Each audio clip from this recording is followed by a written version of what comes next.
Hi friends, welcome to నీలో arts automobile. ఈరోజు అయితే మనం చాలా ఇంపార్టెన్స్ మాట్లాడతాం. అదేంటనేసి అంటే మన బండి తాలూకా టైర్లలో ఏ ముళ్ళు ఉండదు, మేకు ఉండదు, ఏమి ఉండదు, కానీ గాలి అయితే తగ్గిపోతూ ఉంటుంది అనమాట. మనం టెన్షన్ పడుతూ ఉంటాం, ఎందుకు ఈ గాలి తగ్గిపోతుందని చెప్పేసి కొన్ని సందర్భాల్లో. దానికోసం అని ఏం లేదండి, సింపుల్ ట్రిక్ అయితే నేను మీకు చెప్తాను. ఈ వీడియోలో అయితే చూడండి. మన బండి అయితే తీసి చాలా రోజులు అయితే అయిపోయిందనమాట. చాలా రోజులు అయిపోయింది కాబట్టి టైర్లో గాలి అయితే క్రమేపీ తగ్గిపోతూ ఉంది. ఫ్రంట్ టైర్ ఏదైతే ఉందో ఫ్రంట్ టైర్లో గాలి అయితే తగ్గిపోవడం నేను గమనించాను, బండి తీసి ఇంటి నుంచి ముందుకెళ్ళేటటువంటి పరిస్థితుల్లో. సో ఇలా ఫ్రంట్ టైర్ గాలి ఎప్పుడైతే తగ్గిపోయిందో నేను అస్సలు ప్యానిక్ అవ్వలేదన్నమాట. నా దగ్గర అయితే టైర్ ఇన్ఫ్లేటర్ ఉంది, మీ దగ్గర టైర్ ఇన్ఫ్లేటర్ ఉండాల్సినటువంటి పని అయితే లేదనమాట. జస్ట్ ₹100 సైకిల్ పంప్ ఏదైతే ఉంటుందో బండి ఉన్న ప్రతి ఒక్కరు అదైతే ఖచ్చితంగా ఉంచుకోండి ఇంటి దగ్గర. ఇప్పుడైతే చిన్న పోర్టబుల్ పంప్స్ కూడా మనకైతే వచ్చాయి అనమాట.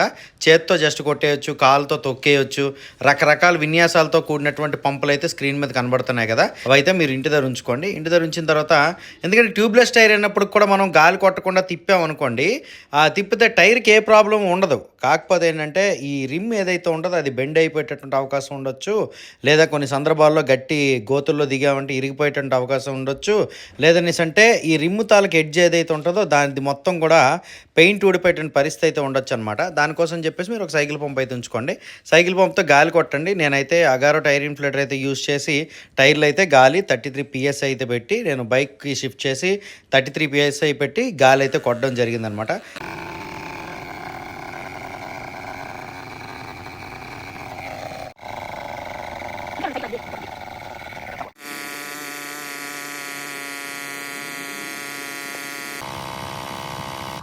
కంప్లీట్ గాలి ఎప్పుడైతే ఫిల్ అయిందో ఆటోమేటిక్గా మనకి టైర్ ఇన్ఫ్లేటర్ అయితే కట్ ఆఫ్ అయిపోతుంది. కట్ ఆఫ్ అయిపోయిన తర్వాత దాన్ని అయితే బయటికి తీసాను. కొంచెం షాంపూ వాటర్ ఏదైతే ఉంటుందో షాంపూ వాటర్ టైర్ మీద అయితే నేను వేసాను అనమాట. కొంచెం వేసి టైర్ మీద వేస్తే ఎక్కడ కూడా మనకి ఎయిర్ బబుల్స్ అయితే రావట్లేదు టైర్ నుంచి మొత్తం. అప్పుడు వాల్ నిప్పులు ఏదైతే ఉంటుందో వాల్ నిప్పుల మీద అయితే వేసాను అనమాట. వాల్ నిప్పుల మీద ఎప్పుడైతే వేసాను దాని లోపల నుంచి మనకి ఎయిర్ లీక్ అయిపోతుంది, చూశారు కదా. సో ఈ విధంగా మనకి వాల్ నిప్పులు పోయిందని అర్థమైంది. ఇది ఎందుకు ఇలా పోయిందనేసి అంటే ఇదంతా కూడా రబ్బర్ కాంపోనెంట్ కదండి. సో ఫస్ట్ కంపెనీ నుంచి వచ్చినటువంటిది అయితే మనకి కొంతవరకు ఉంటుంది, కానీ ఆఫ్టర్ మార్కెట్లో మనం వేస్తాం. ఇప్పుడు for example MRF direct company నుంచి ఒక నిప్పలు వేసాం అనుకోండి, అది కొంతవరకు కాయొచ్చు. అలా కాకుండా ఆఫ్టర్ మార్కెట్లో ఏదో మన ఊర్లో దొరికిందని వేస్తాం అనుకోండి, అదైతే మనకి చీప్గా వస్తుంది. కాకపోతే వాళ్ళు ₹100 120 తీసుకుంటారులేండి.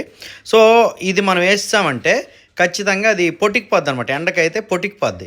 ఇలా పొటికిపోవడం వల్ల ఎయిర్ లీక్ అయిపోతూ ఉంటుంది అనమాట. కాబట్టి ఆ వాల్ నిప్పులు ఏదైతే ఉంటుందో దాన్ని మెకానిక్ దగ్గరికి వెళ్ళి మార్చేస్తే ఓ పని అయిపోతుంది. టైర్ అయితే కొత్తగానే ఉంది. వాల్ నిప్పులు పోవడం వల్ల మనకి టైర్లో గాలి అయితే తగ్గిపోయిందనమాట. మీకు ఈ వీడియో ఎంతవరకు హెల్ప్ అయింది అనేది కామెంట్ సెక్షన్లో అయితే తెలియజేయండి. మీ దగ్గర ఏ బైక్ ఉంది, ఎంత మైలేజ్ ఇస్తుంది అనేది కింద కామెంట్ సెక్షన్లో అయితే తెలియజేయండి. ఈ వీడియో నచ్చిందంటే లైక్ చేసి మీ ఫ్రెండ్స్తో షేర్ చేయండి. నీలో ఆర్ట్స్ ఆటోమొబైల్ యూట్యూబ్ ఛానల్ అయితే సబ్స్క్రైబ్ చేసుకోండి ఫ్రెండ్స్. అందరూ నమస్కారం, థ్యాంక్ యూ.